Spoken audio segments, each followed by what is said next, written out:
여러분은 세상에 엄마가 두 분이나 있는 여자를 본 적이 있으신가요? 안녕하세요. 저는 올해 3세의 똘똘한 아들을 키우고 있는 나준의 엄마입니다. 제게는 길러주신 엄마와 친엄마 두 분이 계신데요. 하늘이 내려준 선물 같은 우리 엄마 덕분에 저는 부족함 없이 자라왔습니다. 그러나 결혼 후 시어머니라는 존재가 제 인생에 갑자기 등장해 마치 고춧가루를 뿌리듯 여러 가지로 간섭하기 시작했습니다. 그래서 저도 그에 대한 반응으로 똑같이 행동하게 되었죠. 오늘은 그 이야기를 나누고 싶습니다. 새엄마를 만나기 전 친엄마의 부재는 제 어린 시절에 커다란 구멍을 남겼고 그 구멍으로는 세상의 온갖 외로움이 쏟아져 들어왔습니다. 거실의 낡은 책상 위에 먼지가 쌓인 액자 속에서 웃고 있는 친엄마의 사진을 볼 때마다 아빠는 마치 땅이 꺼지는 듯한 깊은 한숨을 쉬곤 했습니다. 위태로운 아빠를 지켜보는 것은 더욱 힘든 일이었죠. 그러던 어느 날 아빠가 저녁을 먹다가 조심스럽게 재혼 이야기를 꺼내셨을 때 저는 눈앞이 캄캄해지는 기분이 들었습니다. 정말로 세상에 저 혼자만 덩그러니 남겨지는 것 같아 막막하기만 했습니다. 며칠 뒤에 만나게 될 그 사람에 대한 막연한 두려움이 저를 엄습했으니까요. 미경아, 아빠가 좋은 사람을 만났어. 좋은 사람. 너한테도 엄마가 필요할 것 같아서. 난 괜찮아. 엄마 없어도 괜찮다고 했잖아. 알아. 우리 딸이 혼자서 씩씩하게 잘 버텨준 걸 아는데 아빠가 너무 힘들어. 혼자서는 도저히 안 되겠어. 한 번만 만나 봐줄 수 없겠니? 결국 아빠의 간절한 부탁에 못 이겨 약속 장소에 나가게 되었습니다. 주말 오후 시끄러운 패밀리 레스토랑에서 저를 기다리고 있던 그 사람은 정말로 따뜻한 미소를 지으며 나타났습니다. 그게 바로 지금의 우리 엄마와의 첫 만남이었습니다. 엄마는 어색해하는 저를 위해 서툰 농담을 던지며 분위기를 풀어보려 애썼고 처음에는 그 모습이 가식처럼 느껴졌습니다. 그러나 엄마가 처음으로 끓여준 소고기 미역국을 먹던 날 저는 모든 경계심을 풀어버리고 말았습니다. 놀랍게도 그 맛은 친엄마가 끓여주던 것과 똑같았거든요. 미경아, 입에 좀 맞니? 혹시 짜거나 싱거우면 바로 말해줘. 맛있어요? 다행이다. 혹시 미역국을 싫어할까봐 어젯밤부터 얼마나 걱정했는지 몰라. 아니에요. 저 미역국 좋아해요. 저기, 미경아, 내가 갑자기 나타나서 많이 어색하고 싫을 수 있다는 걸 알아. 그러니까 억지로 저를 엄마라고 생각하지 않아도 괜찮아요. 네, 대신에 우리가 친한 친구가 되어볼까요? 엄마가 우리 집에 오고 나서 가장 크게 달라진 점은 바로 아빠의 웃음소리였습니다. 아빠는 창고에 처박아 두었던 낡은 등산배낭을 다시 꺼내들고 주말마다 엄마의 손을 잡고 산에 오르기 시작했죠. 엄마가 싸준 10단 도시락을 먹으며 아이처럼 좋아하는 아빠의 모습을 보는 것이 저에게는 더 큰 행복이었어요.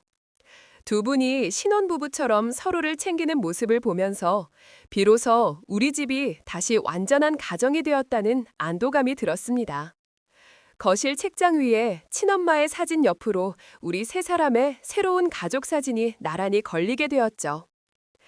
그렇게 시간이 흘러 저도 사랑하는 남자를 만나 결혼을 약속하게 되었습니다. 남편은 저와 동갑이었지만 그의 어른스럽고 다정한 모습에 끌렸고 평생을 함께해도 좋겠다는 확신이 들었죠. 양가 상견례를 위해 저는 설레는 마음으로 엄마 아빠와 함께 고급 한정식 집으로 향했습니다. 하지만 그날 처음 만난 시어머니라는 존재가 제 행복한 기대에 찬물을 띄얹을 줄은 정말 상상도 못했어요. 따님이 참하고 예쁜 아이네요. 그런데 사돈께서는 무슨 일을 하신다고 하셨죠? 아, 네. 저는 작은 식당 하나 운영하고 있습니다. 식당이요. 아이고, 힘드시겠네요. 우리 아들은 편하게 자라서 고생하는 건 잘 못 보는데, 허허. 저희 집사람이 음식 솜씨가 좋거든요. 딸도 그 솜씨를 닮아주겠군요. 그런데 새엄마가 해주는 혼수가 성에 차겠어요? 우리 아들만 중간에서 힘들겠구만. 시어머니는 대놓고 새엄마라는 단어를 사용하며 저희 가장 아픈 부분을 후벼 팠습니다. 엄마의 얼굴이 순간 굳어지는 것을 보았지만 저는 애써 불안감을 감추며 웃어 보였어요. 상견례가 끝나고 헤어지는 길에 시어머니는 제 어깨를 두드리며 인자한 미소를 지었지만 엄마에게는 들릴 듯 말 듯한 목소리로 우리 아들 고생시키면 안 돼요 라고 귓속말을 하는 이중적인 태도를 보였습니다. 그 순간 저 사람이야말로 제 결혼 생활을 지옥으로 만들 진짜라는 것을 깨달았어야 했죠. 결혼 준비는 생각보다 험난했습니다. 시어머니는 며칠이 멀다 하고 전화를 걸어왔고 급기야 A4 용지에 빽빽하게 적힌 예단 리스트를 남편 편에 보내왔더라고요. 명품 가방, 고급 모피코트, 백화점 상품권 수백만 원까지 상식을 벗어난 목록을 보며 엄마는 깊은 한숨을 내쉬었습니다. 이건 너무 과한 요구라고 제가 먼저 선을 그었지만 시어머니는 원래 다 이렇게 하는 거라며 뻔뻔하게 나왔습니다. 남편에게 중재를 부탁해봤자 우리 엄마 성격을 알잖아라며 회피하기만 했고요. 결국 제가 직접 시어머니와 단판을 지어야겠다고 결심했습니다. 어머님, 보내주신 예단 목록 봤어요. 그런데 이건 저희 형편에 좀 과한 것 같아요. 과해? 뭐가 과하다는 거니? 남들 다 아는 만큼만 적은 건데 설마 새 엄마라 돈이 아까우신가 봐. 친엄마였으면 곧 말없이 다 해줬을 텐데 안 그래? 어떻게 말씀을 그렇게 하세요? 저희 엄마가 저한테 어떻게 했는데 그런 말씀은 너무 심하시잖아요. 심하긴 뭐가 심해. 사실을 말한 거지. 아무튼 목록대로 하나도 빠짐없이 준비해 오너라. 우리 집안 사람들 보는 눈이 얼만데 어디 가서 망신당할 일이 있냐. 시어머니는 엄마의 진심을 돈으로 모욕하는 것도 서슴지 않았습니다. 통화가 끝나고 저는 분노로 온몸이 떨렸죠. 이건 단순히 예단 문제가 아니었습니다. 새 엄마라는 이유로 우리 엄마를 얕잡아보고 어떻게든 돈을 뜯어내려는 시어머니의 탐욕이 드러나는 싸움이었으니까요. 그날 밤 저는 시어머니와의 통화 내용을 전부 녹음해 두었습니다. 앞으로 무슨 일이 벌어질지 무슨 일을 대비해야만 했거든요. 그날 밤 저는 무거운 마음으로 엄마 집을 찾아갔습니다. 엄마는 낡은 가계부를 펼쳐놓고 무언가를 계상하다가 저를 보고는 황급히 덮더군요. 이미 엄마의 눈가는 붉게 충혈되어 있었습니다. 애써 괜찮은 척 웃어 보이는 엄마의 모습에 저는 결국 참았던 눈물을 터뜨리고 말았죠. 엄마는 그런 저를 보고 오히려 자신이 능력이 없어서 미안하다며 자책했습니다. 적금을 깨고 은행 대출 상담 서류까지 꺼내놓는 엄마를 보며 더 이상 안 되겠다는 생각이 들었습니다. 엄마, 이게 다 뭐야? 정말 대출까지 알아보려고 했어? 미경아, 그래도 결혼인데 엄마가 어떻게든 해주고 싶어서 시어른들한테 미움받고 시작하면 네가 힘들지 않아. 내가 힘든 건 이런 걸로 엄마가 속상해하는 거야. 이걸론 안 해도 돼. 나 남편 없이 살아도 엄마 속상하게 하면서까지 결혼하고 싶진 않아. 그런 말 하는 거 아니야. 다 잘 될 거야. 엄마가 어떻게든. 아니, 엄마는 가만히 있어. 부엌에 들어가서 좀 쉬고 있어. 이건 내가 해결할게. 저는 엄마를 부엌으로 보내고 그 자리에서 바로 시어머니에게 전화를 걸었습니다. 더 이상 물러설 곳이 없었습니다.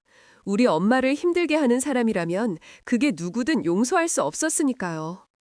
제 단호한 태도에 당황했는지 시어머니는 처음에는 말을 더듬다가 이내 본색을 드러내며 인신공격을 퍼붓기 시작했습니다. 어머님, 저예요. 이 결혼은 없던 걸로 해도 좋으니 더는 저희 엄마 힘들게 하지 마세요. 뭐? 너 지금 뭐라고 했니? 이게 다 컸다고 어른한테 대드는 것 좀 봐. 역시 배운 게 없어서 그래. 배운 게 없는 건 어머님이시죠. 사람 마음을 돈으로 계산하고 없는 형편에 어떻게든 사돈침이 세워지려는 진심을 그런 식으로 짓밟으세요. 시끄러워. 너 같은 거 우리 집 며느리로 들일 생각부터 없었어. 당장 내 아들이랑 헤어져. 그렇게 한바탕 전쟁을 치르고 예단은 결국 합리적인 선에서 다시 정리가 되었습니다. 하지만 이미 앙금은 깊게 남아버렸죠. 우여곡절 끝에 치른 결혼식 날, 시어머니는 식 내내 굳은 표정을 풀지 않았습니다. 신혼여행 내내 마음이 편치 않았고 돌아오면 모든 게 괜찮아질 거라고 애써 스스로를 위로했지만 현실은 더 최악이었습니다. 여행에서 돌아와 엄마와 통화를 하다가 시어머니가 결혼식 비용 정산을 핑계로 엄마에게 추가로 돈을 요구했다는 사실을 알게 되었습니다. 앞에서는 저를 며느리로 인정하지 않겠다며 길길이 날뛰던 사람이 뒤로는 제 엄마에게 돈을 받아냈다는 사실에 피가 거꾸로 솟는 기분이 들더군요. 이 결혼은 처음부터 축복받지 못한 시작이었던 겁니다. 며칠 뒤 시댁에 저녁 식사를 하러 갔다가 저는 시어머니의 행동이 어디서 비롯되었는지 어렴풋이 짐작하게 되었습니다. 시아버지는 퇴근하고 돌아오자마자 소파에 누워 리모컨만 붙들고 있었고 시어머니는 기름 빠진 주방에서 혼자 모든 음식을 준비하고 있었습니다.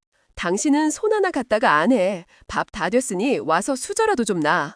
어이, 시끄러워. 드라마 보는데 방해하지 말고 당신이야. 내가 무슨 당신 종이야? 하루 종일 힘들게 일하고 왔는데 어떻게 된 인간이? 어머님, 제가 도와드릴게요. 됐다. 넌 가만히 앉아있어. 괜히 도와준다고 설쳤다가 나중에 우리 아들한테 일러 바치지 말고. 시어머니의 화가 나서 내뱉는 말을 들으며 마음이 씁쓸해졌습니다. 남편에게 사랑받지 못하는 자신의 처지를 저와 제 엄마에게 투영하고 있었던 것일지도 모릅니다. 식사가 끝나고 설거지를 하는 시어머니의 뒷모습을 보면서 문득 떠올랐습니다. 너들은 좋겠다. 너희 아버지는 저렇게 살갑게 챙겨주기라도 하지. 연민이 느껴지면서도 그렇다고 해서 그 모든 악행이 용서되는 건 아니었죠. 시댁에서 돌아오는 차 안에서 결국 남편과 다툼이 벌어졌습니다. 남편은 제게 우리 엄마 좀 챙겨드려라며 눈치 없는 소리를 했고 그 말에 쌓였던 감정이 폭발하고 말았죠. 하지만 진짜 사건은 다음 날 터졌습니다. 시어머니가 아침부터 저희 엄마에게 전화를 걸어 참을 수 없는 막말을 퍼부은 겁니다. 엄마의 충격받은 목소리를 듣고 저는 이성의 끈을 놓아버렸습니다. 미경아, 방금 네 시어머니한테 전화가 왔었는데. 엄마, 왜 그래? 무슨 일이야? 어머님이 또 뭐라고 하셨어? 아니, 사돈은 좋겠다면서 남편 사랑 듬뿍 받아서 비결이 뭐냐고, 혹시 홀리는 기술이라도 있냐고 하시는데 내가 뭘 어떻게 해야 될지 모르겠다, 미경아. 저는 곧바로 시어머니에게 전화를 걸었습니다. 하지만 시어머니는 조금도 미안한 기색 없이 오히려 적반하장으로 나왔죠. 자기가 받은 상처와 서름을 가장 잔인한 방식으로 가장 약한 사람에게 풀고 있었던 겁니다. 어머님, 저희 엄마한테 대체 무슨 말씀을 하신 거예요? 무슨 말이긴 사실을 말한 거지. 네 엄마가 아주 남자 홀리는 데는 재주가 있나 보더라고. 그러니까 네 아빠도 꽉 잡고 살았겠지. 저희 엄마 그런 분 아니세요. 어머님이야말로 아버님께 사랑받지 못하는 걸 왜 저희 엄마한테 화풀이 하세요? 뭐? 이게 지금 뭐라고 짓거리는 거야. 엄마 없이 자라서 말하는 본세하고는. 그 뒤로 시어머니와의 교류는 많지 않았습니다. 기본만 하며 살았죠. 그러다 결국 제 손으로 먼저 시어머니에게 전화를 걸어야 할 일이 생겼습니다. 저희 가족에게 또 한 번의 시련이 찾아왔습니다. 아빠가 정기 건강검진에서 췌장암 말기 진단을 받으신 겁니다. 그 소식을 들은 날 세상이 무너지는 것 같았죠. 엄마는 충격에 빠져 며칠을 알아누웠지만 이내 자리를 털고 일어나 아빠의 간병에 매달렸습니다. 대학병원 1인실에 간이 침대를 놓고 밤낮으로 아빠 곁을 지켰죠. 점점 야위어가는 엄마의 퉁퉁 부은 눈을 볼 때마다 제 가슴은 미어졌습니다. 그런 상황에서도 시어머니는 악담을 멈추지 않았습니다. 아이고, 윤난 떨기는 친딸인 너도 저렇게 못하겠다. 사돈 재산 보고 저러는 거 아니야. 내가 사람 속은 게 들어보지 않아. 어머님, 말씀 좀 가려서 하세요. 지금 아빠 아프신 거 안 보이세요? 보이니까 말이지. 저렇게 지극정성으로 구는 게 다 쇼처럼 보여서 말이야. 아유, 저 보호자분은 지금 환자분 안정이 필요하니 조금만 조용히 해주시겠어요? 어머, 내가 뭐 어쨌다고 간호사 아가씨가 사람을 잡네. 시어머니는 간호사들 앞에서도 일부러 들으라는 듯 큰 소리로 엄마를 모욕했습니다. 엄마는 아무 말 없이 묵묵히 아빠의 팔다리를 주무를 뿐이었죠. 그 작은 어깨가 얼마나 무거운 짐을 지고 있는지, 얼마나 많은 눈물을 삼키고 있는지 시어머니는 평생 알지 못할 겁니다. 아빠는 엄마의 손을 꼭 잡은 채 조용히 눈을 감았습니다. 아빠의 유언이 담긴 짧은 편지에는 엄마를 향한 미안함과 고마움이 가득했죠. 병실 창밖으로 지는 붉은 노을을 보며 저는 다짐했습니다. 아빠의 마지막 부탁대로 무슨 일이 있어도 엄마를 지키겠다고요. 하지만 병실을 나서는 시어머니의 뒷모습을 보며 그 길이 결코 쉽지 않을 것임을 직감할 수 있었습니다. 아빠의 장례식은 엄마와 제가 묵묵히 조문객을 맞으며 치러졌습니다. 시어머니는 장례 절차 내내 돈 문제만 계산하며 사사건건 끼어들었죠. 장례식 날 아빠의 영정사진을 붙잡고 쓰러지는 엄마를 부여잡으며 저는 함께 눈물을 흘렸습니다. 화장터의 하얀 연기가 하늘로 흩어지는 모습을 보며 아빠와의 모든 추억을 떠나보내야 했죠. 그런데 모든 장례 절차가 끝나자마자 시어머니는 슬퍼할 틈도 없이 제게 다가와 비정한 말을 내뱉었습니다. 아빠의 49제를 지내고 온 날이었습니다. 아직 아빠의 향냄새가 배인 제 옷을 갈아입지도 못했는데 시어머니는 저를 거실 소파에 앉혀놓고 잔인한 말을 꺼내더군요. 옆에서 과일을 깎던 남편은 시어머니의 말을 듣고도 그저 어머니 말씀도 틀린 건 아니잖아 라며 고개를 숙일 뿐이었죠. 배신감에 온몸에 피가 차갑게 식는 기분이었죠. 이제 볼일 다 끝났으니 그만 정리해야지. 네? 뭘 정리하라는 말씀이세요? 뭘 몰리야? 네 새엄마 말이다. 이제 네 아빠도 없는데 피 한 방울 안 섞인 난자랑 엮여 살아. 괜히 재산이나 뺏기지 말고 똑똑하게. 네 아빠 평생 번 돈 남은 일만 시킬 거냐. 어머님, 저희 엄마한테 남이라고 하지 마세요. 저한테는 세상에 단 하나뿐인 엄마라고요. 당신도 그만해. 어머니가 당신 걱정돼서 하시는 말씀이잖아. 남편의 말은 제 가슴에 더 큰 비수를 꽂았습니다. 제가 사랑했던 그 다정하고 어른스러웠던 남자는 어디로 사라진 걸까요? 이제 제 앞에는 그저 엄마의 치마폭에 쌓여 자기 자신만 생각하는 이기적인 남자만 남아 있었습니다. 시어머니가 제 상처를 후비는 말을 들으며 저는 더 이상 이들과 대화가 통하지 않는다는 것을 깨달았습니다. 그렇게 또다시 시댁과의 관계를 끊고 지내게 되었죠. 서로 안 보는 편이었거든요. 그러다 우리 아들이 초등학교에 입학하던 그 시기에 다시 한번 만날 수밖에 없었습니다. 아들의 초등학교 입학식 날 아침은 무척 분주했습니다. 새 책가방과 실내화, 주머니를 챙겨 들고 들뜬 아들의 손을 잡고 학교로 향했죠. 교문 앞에서는 입학을 축하합니다라는 현수막 아래 이미 많은 학부모와 아이들이 모여 있었는데요. 그 중에서도 유독 목소리가 크고 화려한 사람이 있었으니 바로 한껏 치장한 시어머니였습니다. 우리 손주 오늘이 입학하니까 이렇게 멋있네. 할머니가 우리 손주 제일 사랑하는 거 알지? 네, 할머니, 이리 와. 할머니랑 사진 찍자. 다른 애들은 할머니도 알았다는데 우리 손주는 복 받았네. 자, 여기 보고 웃어야지. 어머님, 애가 낯설어하니 그만하시고 교실로 들어가요. 쟨 또 왜 저래? 할머니가 손주 예뻐하는 게 무슨 죄라고. 교실에 들어가기 싫어하는 아들을 억지로 끌고 가며 사진을 찍어대는 시어머니의 모습은 영락없는 연기자 같았습니다. 주변 학부모들의 시선을 의식하며 세상에서 가장 다정한 할머니인 척 연기하는 모습에 저는 허탈해졌죠. 저 쇼가 무엇을 위한 것인지 저는 어렴풋이 짐작하고 있었습니다. 입학식이 끝나고 점심을 먹으러 간 패밀리 레스토랑에서도 시어머니의 연극은 계속되었습니다. 일부러 엄마의 옆자리에 바싹 붙어 앉아서는 사돈 정말 고우시다며 입에 발린 칭찬을 늘어놓았죠. 심지어는 엄마의 손을 잡고 그동안 제가 죄송한 게 많았다며 거짓 눈물까지 보이더군요. 순진한 엄마는 당황하면서도 따뜻하게 시어머니를 위로해 주었습니다. 사돈, 제가 그동안 정말 죄송했어요. 다 제가 못나서 그랬습니다. 아닙니다, 사돈. 다 지난 일인데요. 뭐 이제라도 이렇게 마음 풀어주시니 제가 감사하죠. 역시 사돈은 마음이 넓으시네요. 우리 며느리보다 낫네. 당신 어머니 오늘 왜 저러시는 거야? 무슨 꿍꿍이야? 대체 좋게 생각하면 안 돼. 정말로 화해하고 싶으신 걸 수도 있잖아. 남편의 말처럼 좋게 생각하고 싶었지만 저는 그럴 수 없었습니다. 모두의 시선이 잠시 다른 곳으로 향하는 사이 차갑게 굳은 표정으로 엄마의 옷과 가방을 위아래로 훑어보는 시어머니의 순간적인 눈빛을 똑똑히 보았습니다. 저건 분명 무언가를 계산하는 사람의 눈빛이었습니다. 식사를 마치고 헤어지기 직전 시어머니는 주차장에서 엄마를 따로 불러 세웠습니다. 저는 불안한 마음에 멀찍이서 두 사람을 지켜봤죠. 아니나 다를까 시어머니는 은근슬쩍 엄마의 재산을 떠보기 시작했습니다. 평생 벌벌 떨며 아끼며 살았다는 신세 한탄을 늘어놓으며 엄마에게 무언가를 요구하기 위한 사전 작업을 착실히 진행하고 있더군요. 사돈은 좋으시겠어요. 바깥사께서 남겨주신 것도 많고 연금도 빵빵하게 나오니 얼마나 든든하세요.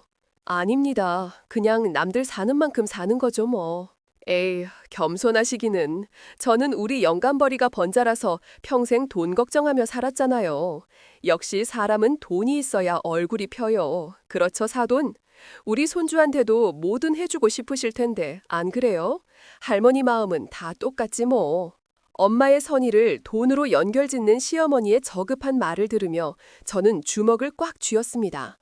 오늘 하루 종일 보여줬던 그 모든 친절과 눈물은 결국 엄마의 돈을 노린 거대한 연극이었던 겁니다. 입학식이 끝나고 며칠 뒤 엄마에게서 다급한 전화가 걸려왔습니다. 시어머니가 아주 그럴듯한 제안을 해왔다는 것이었죠. 요즘 강남 엄마들 사이에서는 손주 대학 등록금을 미리 마련해주는 게 유행이라면서 양가에서 5천만 원씩 똑같이 내서 통장을 만들자는 내용이었습니다. 손주를 위한다는 명분 앞에 엄마의 마음은 이미 반쯤 넘어가 있는 상태였죠. 미경아, 방금 시어머니한테 전화가 왔었는데 우리 손주 대학 등록금 통장 만들어주자고 하시네. 대학 등록금이요? 갑자기요? 요즘은 다들 그렇게 미리미리 해준다면서 사돈에서도 5천만 원을 내실 테니 우리도 똑같이 내서 1억짜리 통장을 만들어주자는 거야. 손주를 위한 일인데 좋은 생각 같지 않니? 엄마, 잠깐만. 뭔가 이상해. 절대 돈 먼저 보내면 안 돼. 왜? 설마 사돈이 거짓말이라도 하겠어? 그리고 우리 사돈은 능력이 되시니 꼭 해주실 거라 믿는다고 하시더라. 새 엄마라고 손주 차우라고 그러시면 안 된다고. 역시나 시어머니는 새 엄마라는 엄마의 가장 아픈 부분을 교묘하게 파고들며 압박하고 있었습니다. 손주를 위한다는 거부할 수 없는 명분까지 내세워서 말이죠. 저는 당장 엄마에게 달려가야겠다고 생각했습니다. 순진한 우리 엄마가 저 여우 같은 시어머니에게 넘어가는 모습을 그냥 두고 볼 수는 없었습니다. 전화를 끊고 곧바로 엄마에게 달려갔습니다. 엄마는 이미 은행에 갈 준비를 하고 있었죠. 저는 엄마를 거실 소파에 앉히고 이건 분명 뭔가 이상하다고 절대 돈을 먼저 보내면 안 된다고 차근차근 설득하기 시작했습니다. 시어머니가 그동안 우리에게 했던 행동들을 다시 짚어주자 엄마의 표정에도 조금씩 의심이 깃들기 시작하더군요. 엄마, 잘 생각해봐. 예단 문제로 그렇게 우리를 괴롭히던 분이 갑자기 왜 이렇게 손주를 챙기는 척하겠어? 그래도 사람이 변했을 수도 있지 않니? 손주가 예뻐서 그럴 수도 있고. 그 돈 정말 우리 아들 통장으로 들어갈 것 같아? 어머님이라면 그 돈으로 당신 명품 가방부터 살 사람이야. 엄마도 알잖아.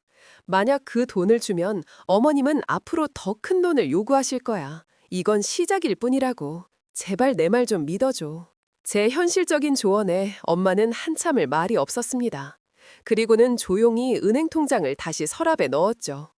하지만 시어머니는 그렇게 쉽게 물러설 사람이 아니었습니다. 엄마가 돈을 보내지 않자 그날 오후부터 시어머니의 독촉 전화가 빗발치기 시작했습니다. 은행 마감 시간이 다 되어간다. 좋은 예금 상품이 오늘까지다. 등 온갖 핑계를 대며 엄마를 재촉했죠. 결국 제가 대신 전화를 받았습니다. 제 목소리를 듣자마자 시어머니는 당황한 기색이 역력하더니 이내 본색을 드러냈습니다. 여보세요, 사돈, 왜 이렇게 전화를 안 받으세요? 어머님, 저예요. 뭐, 네가 왜 전화를 받아? 사돈 바꾸지 못해. 무슨 돈 말씀이신지 저한테 하세요. 손주 대학 등록이요? 그럼 통장 4번부터 저희한테 보내주셔야 되는 거 아닌가요?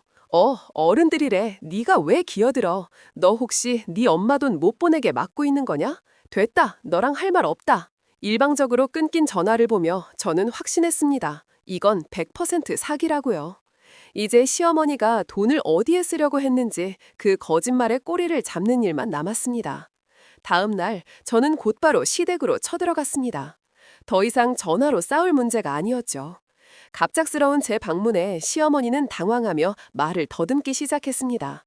저는 그런 시어머니를 몰아붙이며 당당하게 통장 사본을 요구했습니다. 시어머니는 식탁 위에 놓인 자동차 카탈로그를 황급히 치우며 횡설수설 변명을 늘어놓기 시작했습니다. 어머님, 어제 말씀하신 손주 대학 등록금 통장 말이에요. 사본 좀 보여주세요. 저도 확인하고 바로 엄마한테 돈 보내달라고 할게요. 네가 그걸 어떻게? 아휴, 그 통장은 내가 가지고 있는데 아직 개설 전이라. 개설 전인데 어떻게 돈을 보내요? 어제는 은행 마감 시간 다 됐다고 그렇게 재촉하시더니 혹시 이거 아버님 차 바꿔드리려고 하시는 거예요? 아니, 그게 아니라 그냥 계약만 걸었는데 차가 털컥 나와버려서. 시어머니의 어설픈 연기를 보며 저는 싸늘한 미소를 지었습니다. 거짓말의 꼬리가 드디어 잡힌 순간이었죠. 바로 그때 현관문이 열리며 퇴근한 시아버지가 집으로 들어왔습니다. 모든 판이 완벽하게 짜맞춰지는 순간이었습니다. 저는 퇴근하고 돌아온 시아버지 앞에서 그동안의 자초지종을 모두 설명했습니다. 손주 대학 등록금을 핑계로 엄마에게 5천만 원을 요구한 일, 그리고 방금 시어머니가 실토한 신차 계약 이야기까지 전부 말이죠. 시아버지는 처음에는 믿을 수 없다는 표정으로 시아버지를 추궁했고, 궁지에 몰린 시아버지는 결국 소리를 지르며 모든 사실을 인정했습니다. 여보, 이거 다 사실이야. 당신 내 허락도 없이 차를 계약했다고. 당신이 안 바꿔주니까 그랬잖아요. 평생 나리가 빠진 차만 끌고 다니는 거 이제 지긋지긋하다고. 그래서 사돈한테 손주 신계되고 돈을 뜯어내려고 했어. 당신 제정신이야? 이 집안 말아먹을 작정이야. 다 전현 때문이야. 저게 우리 집안에 들어오고 되는 일이 하나도 없어. 저게 사사건건 방해만 안 왔어도 조용히 넘어갈 수 있었던 일이라고. 모든 것이 들통나자 시어머니는 저에게 모든 책임을 떠넘기며 발악하기 시작했습니다. 하지만 이미 시아버지의 분노는 극에 달해 있었죠. 평생 모은 비자금으로 남편 몰래 신차까지 계약했다는 사실에 시아버지의 얼굴은 배신감으로 일그러져 있었습니다. 시아버지는 그 자리에서 바로 자동차 대리점에 전화를 걸어 계약을 취소하겠다고 했습니다. 하지만 이미 위약금이 발생했다는 대답이 돌아왔죠. 집안은 그야말로 아수라장이 되었습니다. 고성이 오고 물건이 부서지는 소리가 들렸습니다. 그 와중에도 시어머니는 끝까지 사돈이 5천만 원만 줬어도 이렇게 안 됐다고 엄마 탓을 하더군요. 그 모습을 보며 저는 이 집안에 더 이상 어떠한 정과 신뢰도 남아있지 않음을 깨달았습니다. 이걸 다 어쩔 거야. 당신 때문에 이게 무슨 망신이냐고. 아버지, 그만하세요. 엄마도 일부러 그러신 건 아닐 거예요. 그래, 내가 다 잘못했다. 하지만 나도 좀 좋은 차 한번 타보고 싶었단 말이야. 평생 당신 비비 맞추고 살았는데 그까지 차 한 대 못 사줘? 굿가차. 당신 당분간 내 눈앞에 뛰지 마. 보기만 해도 화가 치미니까. 시아버지는 차갑게 말을 내뱉고는 자기 방으로 들어가 버렸습니다. 망연자실한 표정의 남편과 바닥에 주저앉아 울고 있는 시어머니. 그 깨져버린 신뢰의 현장을 뒤로하고 저는 조용히 시댁을 빠져나왔습니다. 그날 이후 시어머니는 밤낮을 가리지 않고 엄마에게 전화와 문자로 저주를 퍼부었습니다. 모든 게 다 사돈 때문이라며 자기 인생을 망쳐놨다는 내용이었죠. 계속되는 스트레스와 충격에 시달리던 엄마는 결국 거실에서 쓰러지고 말았습니다. 119 구급차 사이렌 소리를 들으며 병원 응급실로 향하는데 제발 아무 일 없기만을 간절히 기도했죠. 진단명은 스트레스성 위경련과 화병이었습니다. 병실에 누워 링거를 낫고 있는 엄마의 창백한 얼굴을 보니 제 심장이 갈기갈기 찢어지는 것 같았습니다. 미경아, 나 때문에 괜히 시어머니랑 사이만 더 나빠졌구나. 미안하다. 엄마, 제발 그런 말 좀 하지 마. 엄마가 뭐가 미안해. 잘못은 그 사람이 한 거잖아. 그래도 괜히 내가 너한테 짐이 되는구나. 엄마의 눈물 섞인 한마디에 저는 아무 말도 할 수 없었습니다. 그저 엄마의 손을 꽉 잡고 함께 울 뿐이었죠. 시어머니에 대한 분노와 엄마를 지켜주지 못했다는 죄책감이 제 온몸을 짓눌렀습니다. 엄마의 입원 소식을 듣고 남편이 병원으로 달려왔습니다. 병실에 누워있는 엄마의 모습을 본 남편은 그제야 사태의 심각성을 깨달은 듯 착잡한 얼굴을 했죠. 병원 복도에서 남편은 제게 처음으로 진심 어린 사과를 했습니다. 하지만 이미 차갑게 식어버린 제 마음은 그 어떤 사과로도 되돌릴 수 없었습니다. 미안하다. 우리 엄마가 이 정도일 줄은 몰랐어. 내가 진작 막았어야 되는데. 이제 와서 미안하다고 하면 뭐가 달라져. 당신 어머니는 우리 엄마가 죽어 속이 시원한 분이야. 그렇게 말하지 마. 나도 정말 어떻게 해야 될지 모르겠어. 당신한테도 장모님께도 너무 죄송해서. 됐어. 당신 그 사과 더 이상 나한테 아무런 위로도 안 돼. 그러니까 그냥 돌아가. 엄마 병관으로 지새우고 집에 돌아온 새벽은 그야말로 지옥 같았습니다.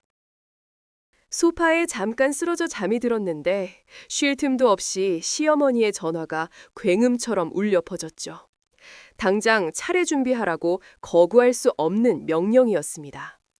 저는 엄마가 지금 입원 중이라고 겨우 사정을 설명했지만 시어머니에게는 그런 사정 따위는 전혀 중요하지 않았습니다.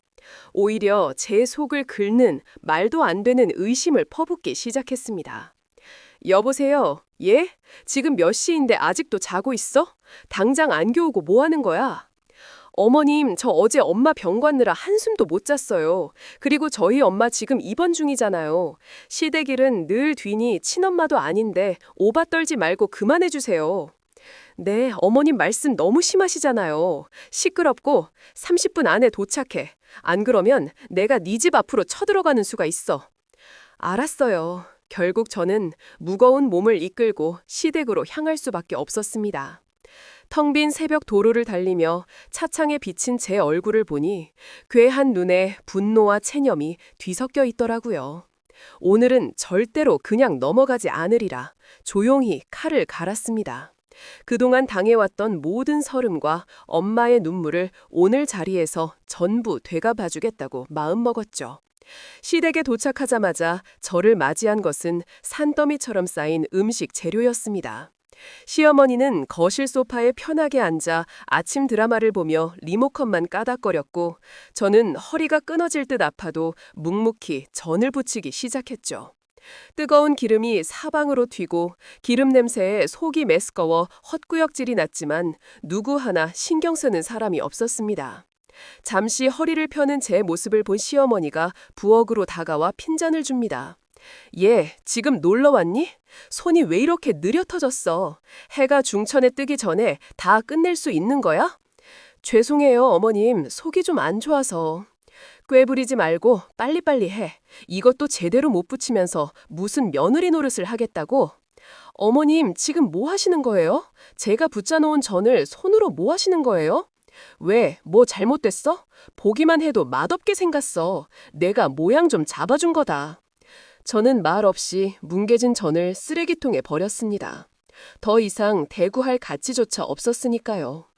기름때로 얼룩진 제 옷을 내려다보며 생각했습니다. 저 시어머니의 추악한 신분처럼 이 집안은 이미 속부터 더럽게 썩어 문드러져 있다는 것을요. 그리고 저는 오늘 그 썩은 부분을 완전히 돌려낼 생각이었습니다. 결국 저는 잠시 쉬기 위해 부엌 구석에 쪼그려 앉았습니다. 병실에 혼자 누워있을 엄마 생각에 저도 모르게 눈물이 핑 돌더군요. 휴지로 조용히 눈물을 훔치고 있는데 어느새 다가온 시어머니가 제 등 뒤에서 비아냥거리기 시작했습니다. 그 말은 제 남은 이성의 끈을 완전히 끊어버리는 말이었습니다. 어쭈, 이젠 아주 대놓고 시위라네? 지금 네 엄마 아프다고 나한테 반항하는 거냐? 그런 거 아니에요. 아니긴 뭐가 아니야. 얼굴에 다 쓰여 있는데 네 엄마만 중하냐? 죽은 조상이 더 무서운 법이다. 이 철없는 거사 대답하네. 아주 며느리 한번 잘못 들여서 집안 풍비박산 나게 생겼네. 꼴 보기 싫으니까 빨리 안 일어나. 저는 조용히 눈물을 닦고 자리에서 일어났습니다. 더 이상 눈물은 나지 않았죠. 제 안에 모든 슬픔이 차가운 분모로 변해버렸거든요. 어느덧 차례를 지낼 시간이 되었고 온 가족이 거실에 모였습니다. 엄숙한 분위기 속에서 향냄새가 퍼져나갔죠. 시아버지가 첫 잔을 올리고 저를 마치자는 조용히 자리에서 일어나 차례상 앞으로 걸어나갔습니다. 제 돌발 행동에 가족들의 시선이 모두 집중되었고 시어머니는 당장이라도 저를 끌어내릴 듯한 표정으로 저를 쏘아보더군요. 저는 그 시선을 똑바로 마주하며 입을 열었습니다. 아버님, 어머님, 잠시만요. 제가 조상님께 제대로 보여드리고 싶은 게 있습니다. 너 지금 뭐 하는 짓이야? 여기가 어디라고 함부로 나와서 당장 자리에 앉지 못해. 조용히 해봐, 애미야. 그래, 며느라, 하고 싶은 말이 뭐냐? 말씀이 아니라 보여드리고 싶은 겁니다. 조상님들께서도 이댁 며느리가 어떤 대접을 받고 사는지 똑똑히 보셔야 되지 않겠어요? 저는 제 가방에서 미리 준비해온 것들을 꺼내기 시작했습니다.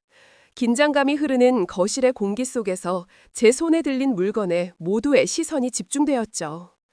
저를 제지하려던 시어머니는 시아버지의 한마디에 입을 꼭 다물고 저를 지켜볼 뿐이었습니다. 복수의 서막이 오르는 순간이었으니까요. 저는 가방에서 통장 하나를 꺼내 차례상 위에 바로 옆에 올려두었습니다. 선명하게 찍힌 1억 원의 액수를 본 시어머니와 남편의 눈이 탐욕으로 번들거리기 시작했죠. 시아버지는 의아한 표정으로 저와 통장을 번갈아 쳐다보았습니다. 며느라, 이게 뭐냐? 저희 엄마가 손주 대학 가면 보태주라고 챙겨주신 돈입니다. 어머 세상에, 사도께서 이런 걸 다 준비하셨대. 아이고, 내가 이럴 줄 알았어. 역시 사도는 보통이 아니니까. 드라마틱하고 어머니 말씀대로 피 한 방에 섞이지 않은 새 엄마는 이 정도는 해야죠. 안 그런가요? 어머님, 당신 갑자기 왜 그래? 장모님이 조신 거면 감사히 받으면 되지. 제 비아냥에 시어머니의 얼굴이 순간 굳었지만 이내 통장을 향해 슬금슬금 손을 뻗었습니다. 저는 그 손을 차갑게 쳐다보며 막아섰죠. 아직 보여줄 것은 더 남아 있었거든요. 꿀꺽 침을 삼키는 남편의 모습을 보며 저는 속으로 비웃었습니다. 당신들이 그토록 원하던 돈, 하지만 절대로 가질 수는 없을 거라고요. 저는 통장 옆에 번쩍이는 외제차 로고가 박힌 자동차 키를 올려두었습니다. 그 순간 시어머니는 참지 못하고 짧은 탄성을 내뱉었죠. 5천만 원 사기급까지 버리며 그토록 갖고 싶어 했던 바로 그 차의 키였습니다. 이성을 잃고 달려드는 시어머니를 보며 남편은 한심하게도 그 편을 들고 나서더군요. 아니, 이건 또 뭐냐. 뚜벅이 사던 고생하신다며 저희 엄마가 어머니들이라고 했던 겁니다. 물론 어머님이 그럴 자격이 있는 분이라고 생각하셨을 때 이야기지만요. 자, 자격이라니. 당연히 내가 받아야 될 거지. 사돈께서 나 주려고 하셨잖아. 여보, 그냥 엄마 드리자. 자모님의 송이를 봐서라도. 안 돼요. 이건 자격 있는 사람만 가질 수 있는 거니까. 경멸의 웃음을 지으며 저는 마지막 카드를 꺼내들었습니다. 저들의 탐욕스러운 민낯을 만천하에 공개하고 이 지긋지긋한 관계를 끝장낼 결정적인 한 방을 말이죠. 이제 더 이상 망설일 필요가 없었습니다. 저는 비웃음을 흘리며 가방에서 마지막으로 사진 몇 장이 담긴 봉투를 꺼냈습니다. 그리고는 차례상 위에 통장과 차키 위에 던지듯 올려놓았죠. 사진의 내용을 확인한 시어머니의 얼굴이 순식간에 새하얗게 질려버렸습니다. 무슨 영문인지 몰라 어리둥절한 시아버지와 남편에게 저는 차갑게 말했습니다. 어머님, 당신 지금 이게 무슨 짓이야? 그 사진 뭐야? 당장 지우지 못해. 왜요? 떳떳하시면 뭐가 들어오세요. 아버님께서 직접 확인해 보세요. 어머님의 진짜 모습을요. 안 돼, 보지 마세요. 여보, 저게 다 조작한 거야. 발악하는 시어머니를 뒤로 하고 시아버지는 떨리는 손으로 사진을 집어들었습니다. 그 순간 시어머니는 모든 것을 체념한 듯 그 자리에 주저앉고 말았죠. 평생을 지켜온 거짓의 성이 무너지는 듯 했습니다. 시아버지가 집어든 사진 속에는 시어머니가 낯선 남자와 다정하게 팔짱을 끼고 모텔이라는 선명한 간판 아래로 들어가는 모습이 담겨 있었습니다. 충격으로 휘청이는 시아버지를 남편이 겨우 부축했죠. 남편 역시 사진의 내용을 확인하고는 믿을 수 없다는 표정으로 말을 잇지 못했습니다. 이게 대체 무슨 사진이야, 여보? 엄마, 이 남자 누구야? 이게 어떻게 된 일이냐고? 저 남자, 어머님 첫사랑이라면서요. 지난번에 아버님 몰래 계약했던 그 차, 결국 저 남자한테 선물로 넘기셨고요. 제가 틀렸나요, 어머님? 제 확인에 시아버지는 결국 참았던 분노를 터뜨렸습니다. 평생을 함께한 아내에 대한 배신감은 걷잡을 수 없이 커져만 갔죠.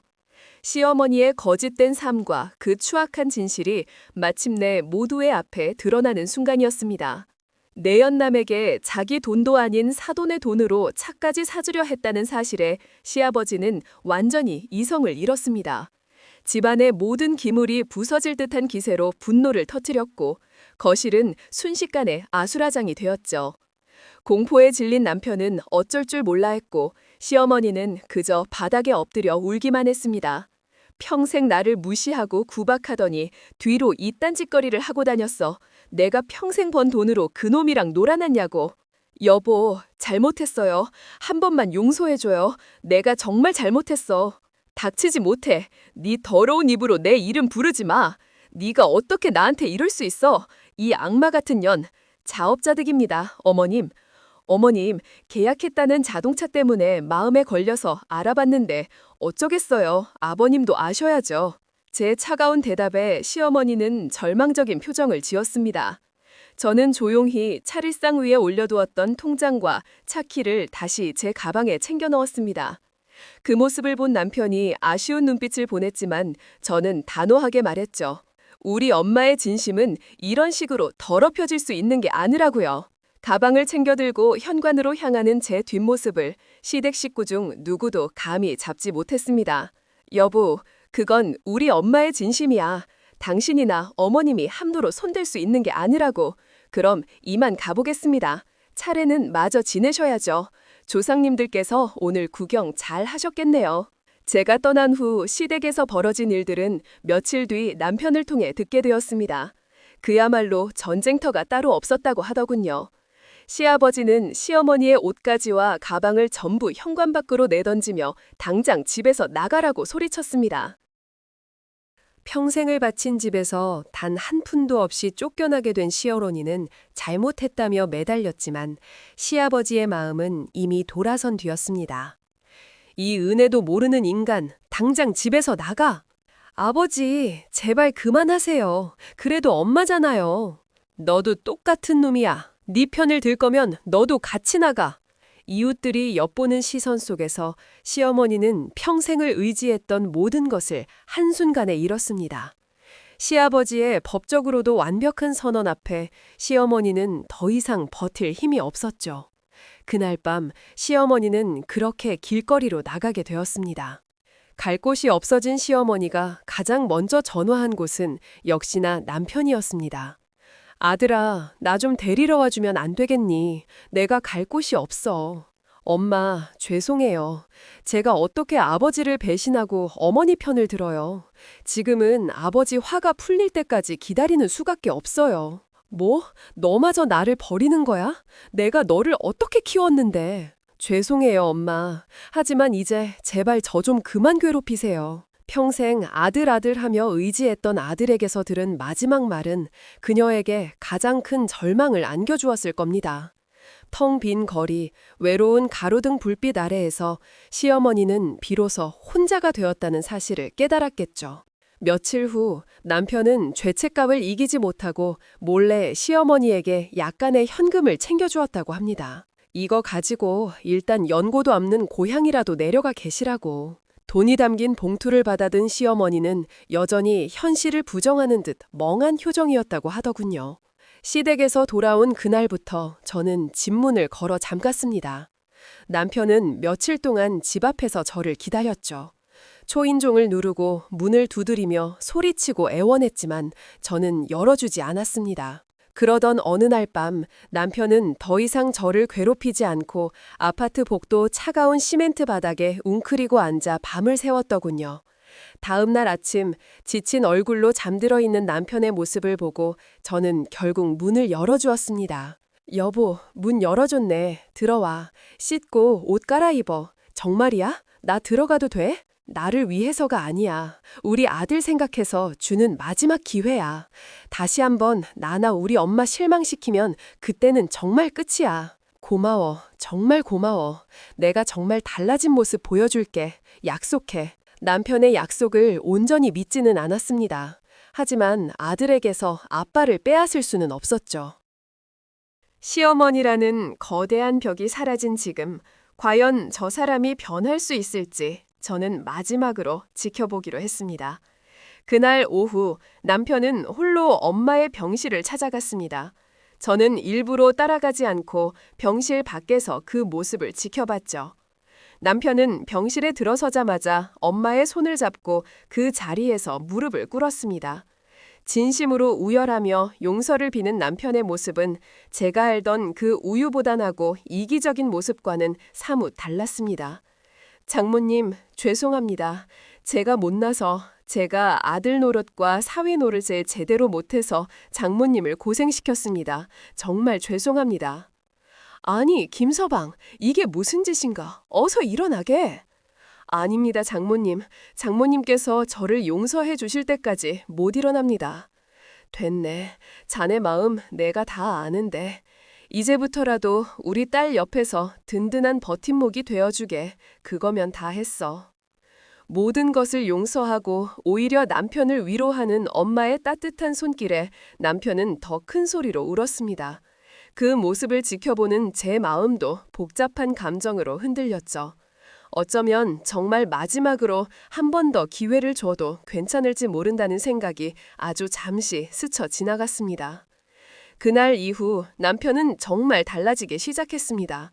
매일 퇴근길에 병원에 들러 엄마의 말동무가 되어주었고 주말에는 따뜻한 죽을 싸와 식사를 챙겼죠. 처음에는 서툴고 어색했지만 진심으로 노력하는 남편의 모습에 엄마도 조금씩 마음을 열기 시작했습니다. 병원 근처를 함께 산책하며 웃는 두 사람의 모습을 보며 제 마음도 녹아내렸죠. 비록 시어머니 때문에 깊은 상처를 입었지만 그 상처를 통해 저희 가족은 오히려 더 단단해지고 있는지도 모른다는 생각이 들었습니다. 남편의 지극한 정성 덕분이었을까요? 엄마는 놀라울 정도로 빠르게 건강을 되찾았습니다. 드디어 엄마가 퇴원하는 날, 남편은 미리 친정집을 깨끗하게 청소해 놓았더라고요. 저와 아들은 엄마 퇴원 축하해요 라고 쓴 플래카드를 들고 엄마를 맞이했습니다. 오랜만에 집에 돌아온 엄마는 환하게 웃었고 그 모습을 보는 우리 가족 모두의 얼굴에도 행복한 미소가 던졌습니다. 얼마 뒤 아빠의 기일을 맞아 저희 가족은 함께 추모공원을 찾았습니다. 남편은 장인어른의 묘비 앞을 깨끗하게 닦고 미리 준비해온 국화꽃을 올려두었죠. 그리고는 묘비에 새겨진 아빠의 사진을 보며 굳게 다짐했습니다. 그 모습을 보며 엄다와 저는 조용히 눈물을 흘렸습니다. 장현은 걱정 마십시오. 그동안 제가 너무 못나서 미경이랑 장모님 마음 고생 많이 시켰습니다. 이제 제가 두 사람을 꼭 지키겠습니다. 하늘에서 편히 지켜봐 주십시오. 아이고, 우리 사위 이제 철들었나 봐. 당신도 보고 있지? 그렇게 평화로운 나날이 이어지던 어느 날 낯선 번호로 전화 한 통이 걸려왔습니다. 수척해진 목소리의 시아버지였습니다. 시어머니와 이혼 절차를 모두 마쳤다는 소식과 함께 제게 처음으로 진심 어린 사과를 전했습니다. 그리고는 잠시 만나서 전해줄 물건이 있다고 하더군요.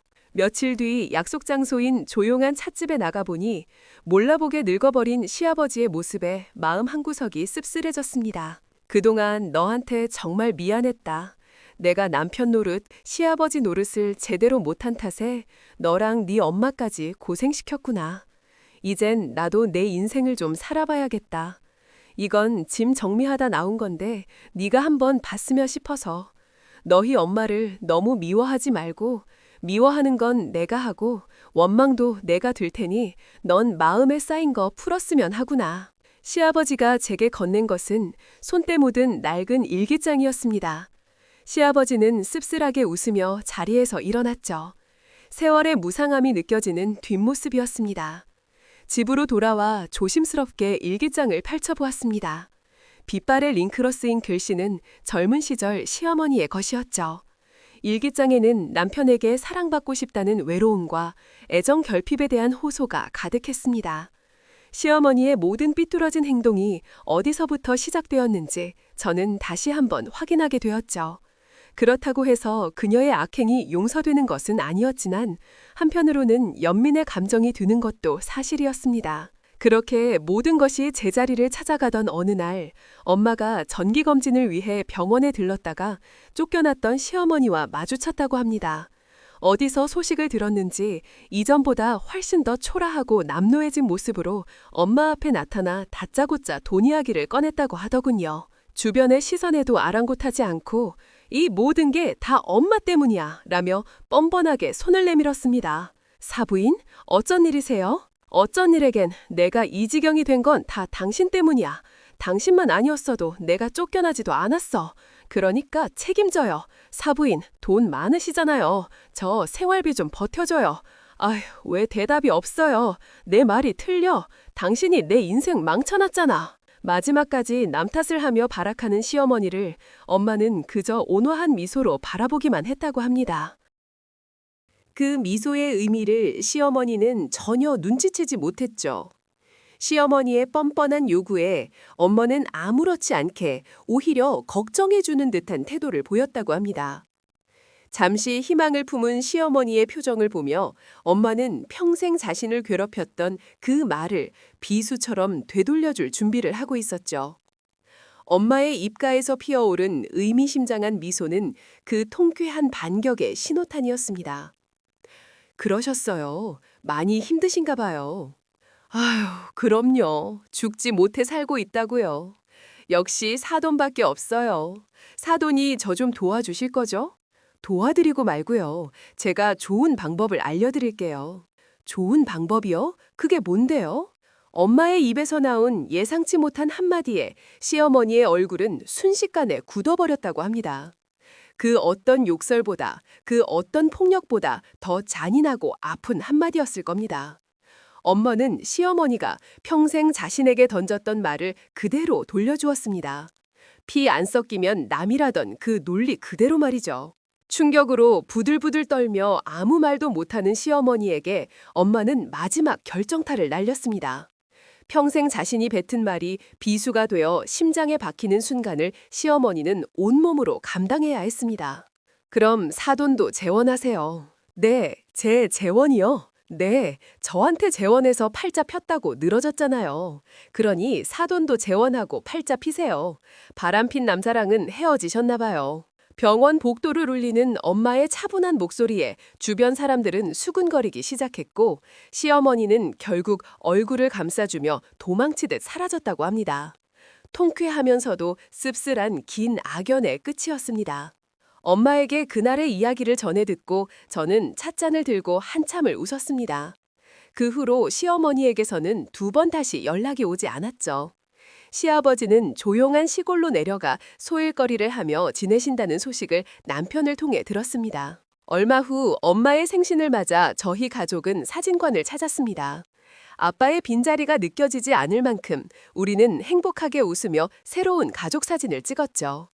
사진작가의 여기 보세요라는 말에 서로를 마주보며 웃음이 터지는 순간 저는 깨달았습니다. 혈연으로 묶이지 않았지만 우리는 그 누구보다 단단한 가족이 되었다는 것을요. 새로 찍은 가족 사진을 거실 벽에 걸어두고 저는 지난 날들을 회상했습니다. 남편은 제 어깨를 조용히 감싸 안았고 엄마는 그런 우리를 보며 흐뭇하게 미소 지었죠. 진정한 행복을 찾은 가족의 평화로운 저녁 풍경이었습니다. 피는 물보다 진하다고들 하지만 저는 이제 그렇게 생각하지 않습니다. 때로는 피보다 진한 사랑이 사람을 살게 하고 진정한 가족을 만든다는 것을 우리 가족처럼 말입니다. 우리 가족처럼 말입니다.